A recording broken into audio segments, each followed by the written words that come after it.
Guys, 3 ऐसे देश जो कि आईपीएल से बहुत ज्यादा जलते हैं। Number 1, China. असल में चाइना ने अपने देश में आईपीएल देखने पर पाबंदी तक लगा रखी है ताकि इंडिया को इकोनॉमिकली फायदा ना हो। नंबर 2, पाकिस्तान। पाकिस्तान आईपीएल से इसलिए जलता है क्योंकि पाकिस्तानी क्रिकेटर्स आईपीएल से बैन हो चुके हैं, जिसकी वजह से पाकिस्तानी खिलाड़ियों की हालत इतनी बद से बदतर हो चुकी है कि उनके पास चोट का इलाज कराने तक के पैसे नहीं है। इसीलिए पीसीबी बौखलाहट में कई बार ये बोल चुका है कि आईपीएल कई देशों के खिलाड़ियों को ना खिलाकर भेदभाव कर रहा है। Number 3, England. अब आप सोच रहे होंगे कि इंग्लैंड क्यों चलेगा, इंग्लैंड के खिलाड़ी तो आईपीएल खेलते हैं। तो चलिए मैं आपको बताता हूं। दरअसल इंग्लैंड क्रिकेट बोर्ड आईपीएल से पहले दुनिया का सबसे अमीर क्रिकेट बोर्ड था, लेकिन आईपीएल के आने के बाद दुनिया का सबसे अमीर क्रिकेट बोर्ड बीसीसीआई यानी कि हमारे भारत का क्रिकेट बोर्ड हो चुका है। बस इसीलिए इंग्लैंड अब आईपीएल से जलता है। गाइस, मतलब साफ है कि ये तीनों देश आईपीएल से नहीं बल्कि हमारे देश की तरक्की से जलते हैं। वैसे आपका इसके बारे में क्या ख्याल है, कमेंट सेक्शन में जरूर लिखिएगा।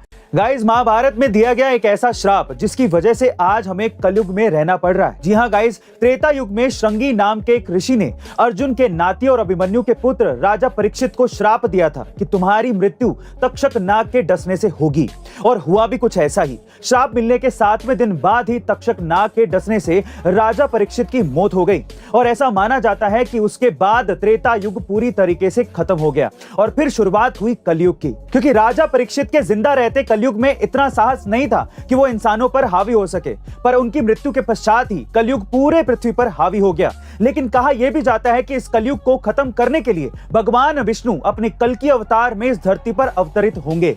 वैसे गाइस, भगवान विष्णु का कल्कि अवतार कौन से नंबर का अवतार है, क्या आप ये बता सकते हैं? और अगर हाँ तो कमेंट सेक्शन में लिखना मत भूलिएगा। गाइस, क्या आप जानते हैं कि दुनिया का सबसे ज्यादा सोना आज भी हिंद महासागर में है? जी हाँ गाइस, और ये सोना 1 या 2 टन नहीं बल्कि पूरे 20 मिलियन टन है, जिसकी कीमत करीबन 1000 ट्रिलियन डॉलर से भी ज्यादा है। लेकिन अब सवाल ये उठता है कि इतना सारा सोना अब तक पानी में क्यों है?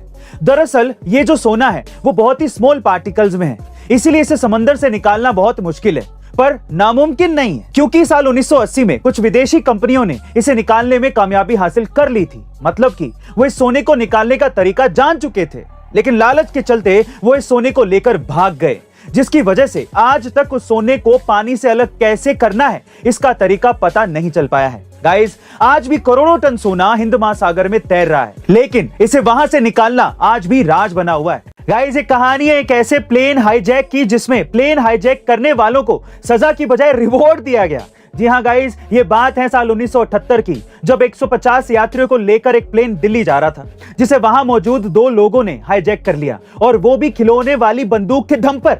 और उनकी डिमांड थी कि इंदिरा गांधी, जो कि इमरजेंसी लगाने के बाद जेल में थी, उन्हें रिहा किया जाए और उनके बेटे संजय गांधी के ऊपर से सारे चार्जेस हटा लिए जाएं। इसके अलावा उनकी एक और डिमांड थी कि वो प्लेन को पाकिस्तान और बांग्लादेश ले जाना चाहते थे। लेकिन जब एक हाईजैकर के पिता ने उन दोनों से वायरलेस के जरिए बात की तो उन दोनों के होश ठिकाने आ गए और उन्होंने प्लेन को वाराणसी में ही लैंड करा दिया, जिसके बाद उन दोनों को कांग्रेस पार्टी की तरफ से चुनाव लड़ने के लिए टिकट दिया गया। अब आप इसे क्या कहेंगे? भला प्लेन हाईजैक पर भी कोई चुनाव का टिकट कैसे दे सकता है? बट दिया गया है। आपका इसके बारे में क्या ख्याल है, कमेंट सेक्शन में जरूर लिखेगा। और ऐसे अमेजिंग वीडियोस के लिए शेयर, सब्सक्राइब एंड लाइक। मिलते हैं अगली वीडियो में।